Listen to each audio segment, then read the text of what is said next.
बेपर्दा औरत का जनाजा।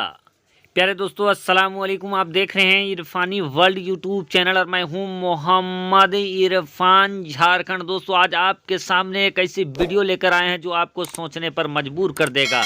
बेपर्दा औरत का जनाजा, कब्र में अल्लाह का अजाब और कब्रिस्तान का वो मंजर जिसे एक अल्लाह वाले के सामने एक कब्र खोदने वाले ने अपनी ज़बानी पेश किया।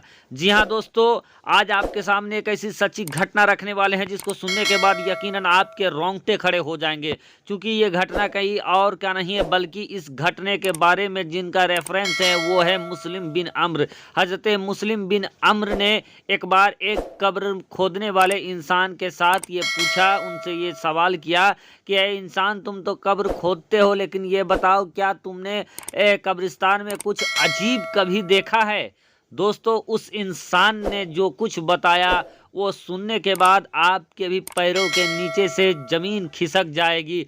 आप भी सोचने पर मजबूर हो जाएंगे कि कब्र में कौन सा चीज़ काम आता है और कौन सा चीज़ काम नहीं आता है। प्यारे दोस्तों, एक फैशनबाज औरत जो कि बेपर्दा के साथ रहा करती थी, उसके साथ कब्र में क्या हुआ जानकर आपके रोंगटे खड़े हो जाएंगे, हम सब के रोंगटे खड़े हो जाएंगे। तो दोस्तों, उससे पहले का वीडियो का आगाज़ करें। और आप भी बेहयाई के साथ घर से बाहर निकलते हैं, अगर आप भी फैशन के साथ घर से बाहर निकलते हैं, बिला शौहर के इजाज़त से घर से बाहर निकलते हैं, तो ज़रा सा वक्त निकाल कर इस वीडियो को देख लें, हो सकता है आप भी कुछ सुधार कर पाएँ। प्यारे दोस्तों, हज़रत मुस्लिम बिन अम्र ये कहते हैं कि उसने जब एक इंसान से ये कहा जो कि जिसका मशगला, जिसका काम ये था कि वो कब्रिस्तान में कब्रें खोद कर रखा करता था, ऐ शख्स, तुम ये बताओ कि कब्रिस्तान में क्या तुमने कभी कुछ अजीब चीज़ देखा है? वो इंसान उनसे कहते हैं कि हज़रत मुस्लिम बिन अम्र, आज आपने मुझसे वो चीज़ पूछ लिया जो मैं लोगों को नहीं बताना चाहता था। हज़रत मुस्लिम बिन अम्र ने उनसे कहा कि वो कौन सी चीज़ है, आप हमें बताइए। वो इंसान कहता है कि एक बार का वाक़या है कि मैं कब्रिस्तान में 2 कब्रें खोदा और उसके बाद एक और कब्र खोदा।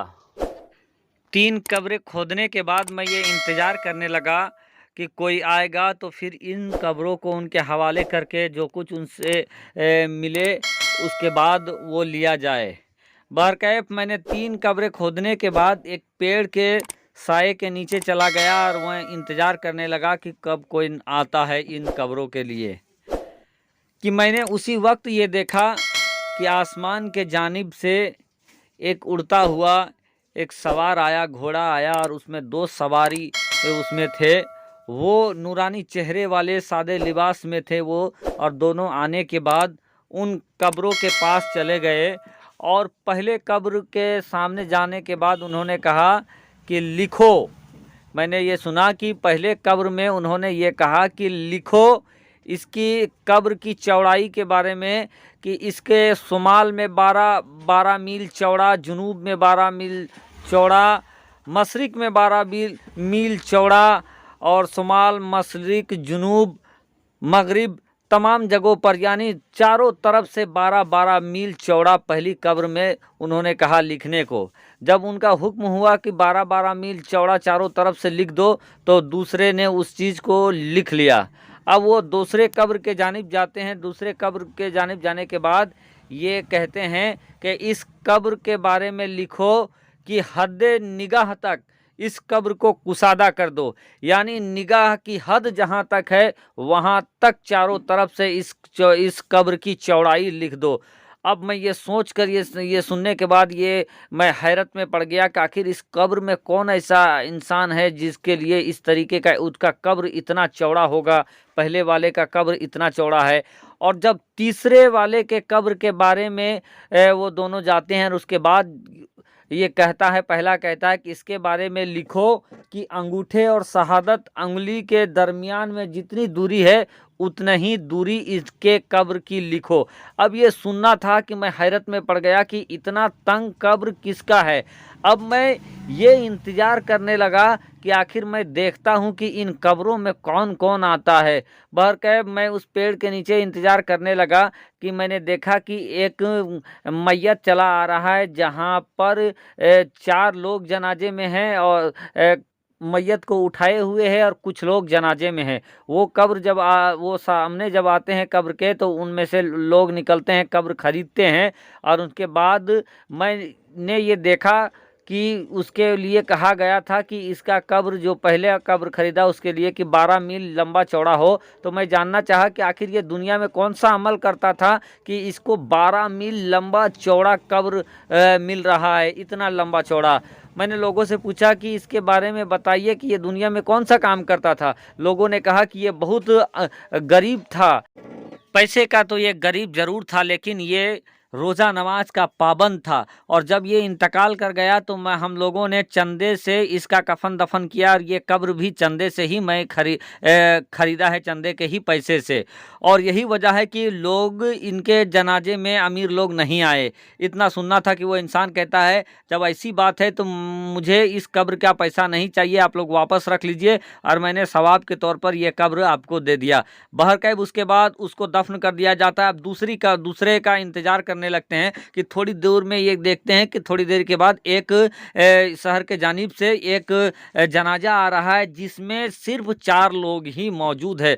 वो लाते हैं और उसके बाद उससे कब्र खरीदते हैं, और कब्र खरीदने के बाद उसको दफन किया जाने लगता है। जब उन्होंने सुना था कि ये दूसरे कब्र वाला के हद निगाह तक इनके कब्र को चौड़ा कर दिया जाए, कुसादा कर दिया जाए, तो वो जान उनका दिल मचलता है कि आखिर ये दुनिया में कौन सा अमल ऐसा करते थे कि इनको ये फल मिला है।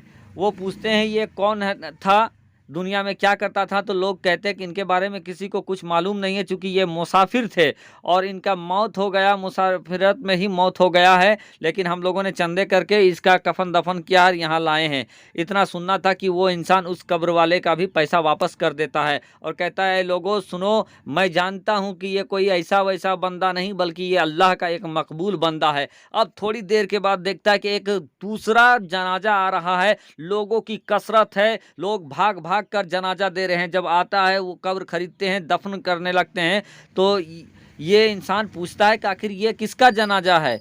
लोग कहते हैं ये शहर के सबसे बड़े रईस की बीवी है, और इसीलिए इसने लोग इसमें शिरकत लिए हैं। लोगों से उस इंसान ने पूछा कि इसका किरदार कैसा था। वो लोग कहते हैं कि ये तो पैसे से बहुत अमीर थी, लेकिन दुनिया में ये बहुत बेहयाई के साथ रहती थी, बेपर्दगी के साथ निकलती थी, जानकर नमाजों को तर्क कर देती थी। इतना सुनना था कि वो इंसान समझ जाता है कि इसीलिए इसके कब्र को इतना तंग कर दिया गया है, चूँकि ये कब्र है, ये आखिरत की मंजिल है, और यहाँ दुनिया का पैसा काम नहीं आता है, बल्कि आपके अमाल काम आते हैं। और इसने बेहयाई किया, नमाज को तंग किया, और इसीलिए कब्र में अजाब के तौर पर इसके कब्र को तंग कर दिया गया है।